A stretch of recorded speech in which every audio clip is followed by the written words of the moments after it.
lang kaba po, parang nangihina ako, malungkot talaga pag walang Joker. Siya nga, if ever man totoo support pa rin kay Carla, yung yun sana, kasi wala naman si Carla, wala si Jomar, kung walang Team Kalingap. Walang Team Kalingap kung wala si Kuya Bal. Diba guys? Si Kuya Bal, kaya dapat ang support natin si Kuya Bal, si Kalingap Rab. Para naman si Kalingap Rab, kung walang Kuya Bal, diba? Atatid niya. Kaya guys, yun talaga, support natin guys.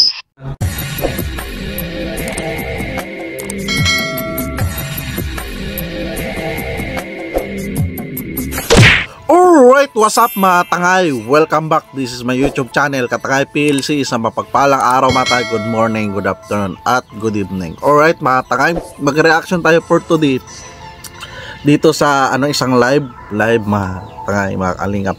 So wag natin i-bash mga tangay. So hindi ka pa nakasubscribe sa ama ng kalingap kay Kuya Bal Santos Matubang mga tangay, kung mag-subscribe ka na para update sa mga upload live premiere upload si Kuya Bal, like and share natin ang skip at mga vlog ni Kuya Bal.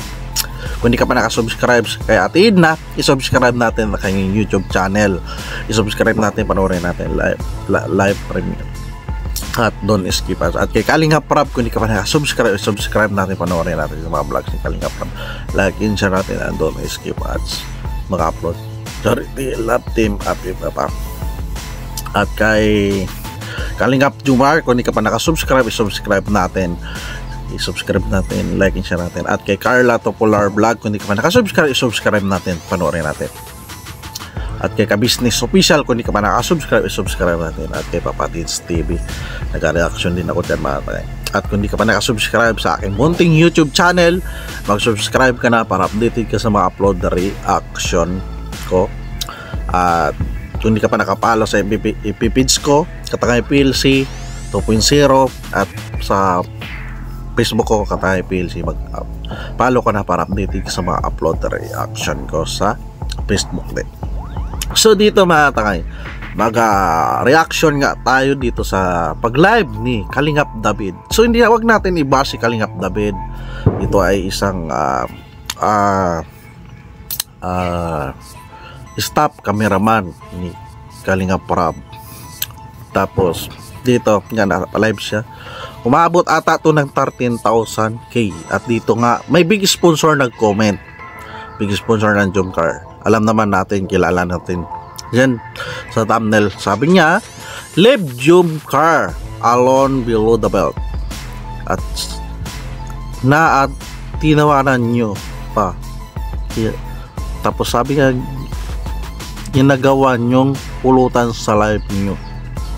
So nakita natin dyan. So siguro napa-generous sponsor ito, magbigay ng gift of love sa Jomcar at sa mga Kalingap boys, key boys na papanood natin to. Palagi ito pinapasalamatan ng nila Kalingap Jomar, Carla, ni Kalingap Rab.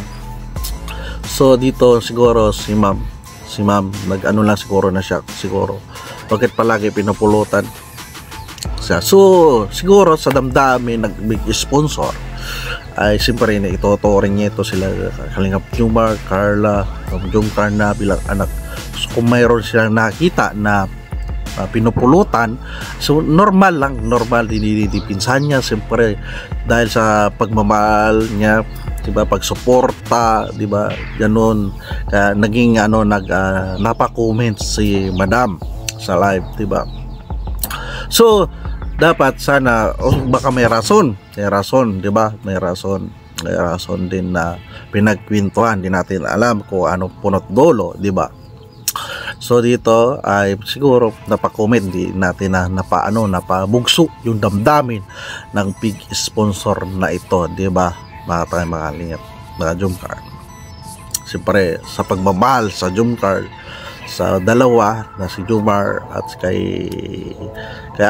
so normal lang yun, sa karapatan niya yun kay madam sponsor. Siyempre malalaki na ito na sinashare niya na gift of love sa Team Kalingap sa Jomcar, lalo na sa Jomcar, diba?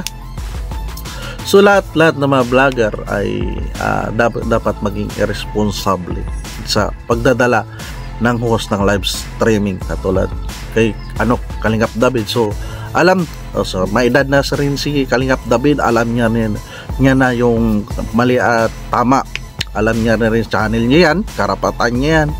So pwede naman na kung nababas doon sila yung Jomcar, pwede naman yung viewers mag-adjust, wag na magpasok para hindi na dumami pa ang babas, di ba? Kaya nga sasabi nga na wag nang pansinin, di ba? So siguro may topic si Kalingap David na nakonek sa Jomcar, di ba? So nakapasok siguro si Madam Sponsor doon sa live. Siyempre nagtitiwala yung si Madam Sponsor na palagi kasama ni Papa Joms, si Kalingap David ay friends, di ba? So na-interpret lang siguro ng sponsor, baka may narinig sa live, di ba? At sa comment, di ba? So dito panoorin natin yung sa live to ni Kalingap David. Huwag natin i-bash si Kalingap David. Palagi naman to trending palagi si Kalingap David. Every month grabe si Kalingap David. Palagi na pag-iinitan si Kalingap David. Isa yan sa loyalty sa team Kalingap. Ito nga may sinabi nga si Kalingap David dito sa live niya. Sobrang kaba po, parang nangihina ko talaga pag walang Jomcar. So nga, if ever man totoo support pa rin kay Carlas, yung ganun sana, kasi wala naman si Carla, wala si Jomar, walang team Kalingap. Walang team Kalingap kung wala si Kuya Bal. Diba guys? Si Kuya Bal lang kami. Kaya dapat ang support natin si Kuya Bal. Si Kalingap Rap. Wala naman si Kalingap Rap kung walang Kuya Bal, diba? Atatid na. Kaya guys, support natin guys. Alright, yun binanggit. May binasa siya na comment si Kalingap Jomar. Sabi nga ng viewers na kinakabahan ako doon, nakala ko ano na. Tapos doon tinano ni Kalingap David, binanggit sila Kuya Bal, kung walang team Kalingap, walang Jomcar, walang ano, kundi nagmula kay Kuya Bal yung team Kalingap, wala tayong makikilala na Jomcar, 'di ba? Doon isa 'yon sa pinaka-front, 'di ba? Kung anong respeto natin sa Jomcar o suporta, ganon din suporta natin sama na Kalingap kay Kuya Bal at na kay Kalingap Rap, 'di ba? So doon hindi man natin alam ang pinagmulan ng bakit napulutan. Siyempre karapatan din ng sponsor na, di ba, pumalag, di ba? Pumalag. Siyempre ano niya ni, sinusuportahan niya, pumalag. So balanse tayo dito. Inaano natin ng ramdaman ng big sponsor, mga tangay, at kung ano ang pinagmulan nung bakit napulutan si ang Jomcar doon sa live ni Kalingap David. Dapat ipaliwanag o panoorin din natin, di ba? Doon na nga point kung anong pagsuporta sa Jomcar, ganoon din ang pagsuporta ng viewers ng Jomcar sa pantay-pantay. Kung sino may mag-live, sila Kuya Bal nagla-live, nagsusuporta ng Jomcar supporters. Si Kalingap David, kaya nga nakapa-live dyan, ay na umabot ang 13k viewers. Siyempre, sino suporta ng Jomcar viewers o Team Kalingap viewers, di ba? Kaso lang siguro si Madam mayroon siyang negative na narinig dito sa live, kaya napa-comment. So karapatan niya na ganon ma-comment siya. So masakit sa big sponsor ganon may marinig na parang nababas na ang Jomcar, sila Kalingap Jomar o si Carla. Siyempre masakit yon, normal yon. Siyempre ano yan siya, mga nanay-nanay nakasubaybay, di ba? So dapat ang reaction ko din kapag mayroon na rin dyan mayroon na nababash, na dapat makaramdam din, alam na rin ni Kalingap David yung tama at mali, ay dapat kailangan niya sa comment section, siya yung host dyan, siyempre stopin niya, no bash na natin ang Jomcar, di ba? May nag-comment na si ma'am big sponsor, siyempre may naano siya, may narinig, di ba? Yung host dapat siya magpapakontrol sa live niya. Pwede niya naman na topic na ito na reaction, pwede niya naman, nababas na yung Jomcar, pwede na natin i-stop yung live, di ba?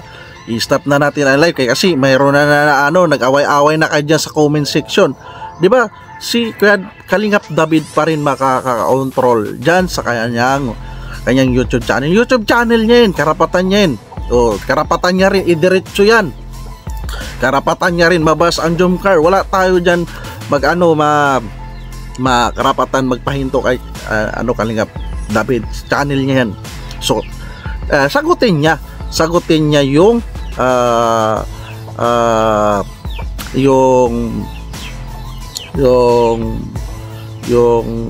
mga issue bakit na napag-usapan sa kanyang live ang ganon sa jump car, di ba, ang issue. O bakit napakomment, anong dahilan bakit napakomment ang big sponsor, dahil kilalang kilala natin to si Madam. Palagi ito kapag yung Keyboys, yung jump car mag-outing, ay active talaga ito si Madam, big sponsor ng jump car, di ba mga tangay, active talaga ito. So linawin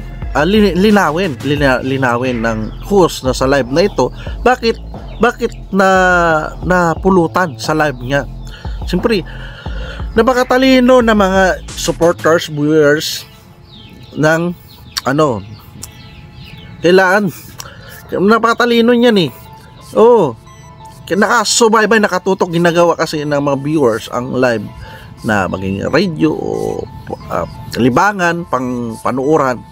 Kaya mag-irresponsable yung host na walang mababas. So, hindi rin maiwasan walang mababas, di ba? Hindi maiwasan. So antayin natin bakit nabash. Anuin natin yung ano ba puno ang pinagmulan, bakit napakomment si Madam, at ang huli, di ba? Pinaka point of view, di ba? Matangay. So matangay, yan lang yung muna reaction. Yan muna yung reaction ko.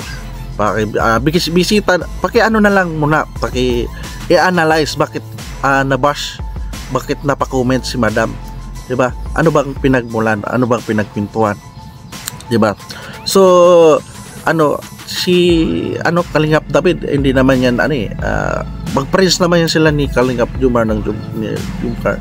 So lang talaga to, si Kalingap David palagi lang talaga binabantayan yung kilos at galaw, kasi trending na to si Kalingap David di ba trending na to yung kilos at galaw ni Kalingap David, binabantayan na talaga, may trademark na di ba? So alright mga tayo, yan lang reaction ko dyan nga. Pagbisita na lang, hindi ko binabas dito si Kalingap David, binabalansi ko lang kung sa anong punot dolo yung nabas yung jump car, ha? So alright mga tayo, yan lang reaction ko. Pasuportahan natin si Kalingap David. Sa kaman na Kalingap, si Kuya Bal Santos Matubang. Kung hindi ka pa nakasubscribe, isubscribe natin, panoorin natin mga live premiere ni Kuya Bal. At kay Atin na, kung hindi ka pa nakasubscribe, isubscribe natin, panoorin natin mga vlogs. At kay Kalingap Prab, kung hindi ka pa nakasubscribe, isubscribe natin, panoorin natin mga upload ni Kalingap Prab. At si Carla Topolar Vlog, ipanoorin natin, like and share natin. At si Kalingap Jumar, kung hindi ka pa nakasubscribe, isubscribe natin. At kay Kalingap David, anuin natin yung huwag natin i-bash si Kalingap David, baka lang tayo na siyempre normal yan sa live stream talaga, kung anong pag-usapan, tuloy-tuloy yan kung anong sinimula ng pinito, i-anapin natin ang punot doon bakit na pag-usapan na bashing ang jump car. At hindi ka pa subscribe natin si Kalingap David, napakabait naman yan, alam niya yung tama't mali. At kay Business Official, kung hindi ka pa nakasubscribe, subscribe natin, panoorin natin. At kay Papa Dins TV, panoorin natin mga vlogs. At kung hindi ka pa nakasubscribe sa aking munting YouTube channel, mag-subscribe ka na para updated ka sa mga upload na reaction ko. At sa FB ko, kung hindi ka pa nakapalo, na mag-upload reaction din ako dyan. FB page ko, Tangay PLC 2.0, nag-upload rin ako ng reaction dyan kung ano ina-upload ko sa YouTube mga tayo. So alright mga tayo, maraming salamat sa panonood.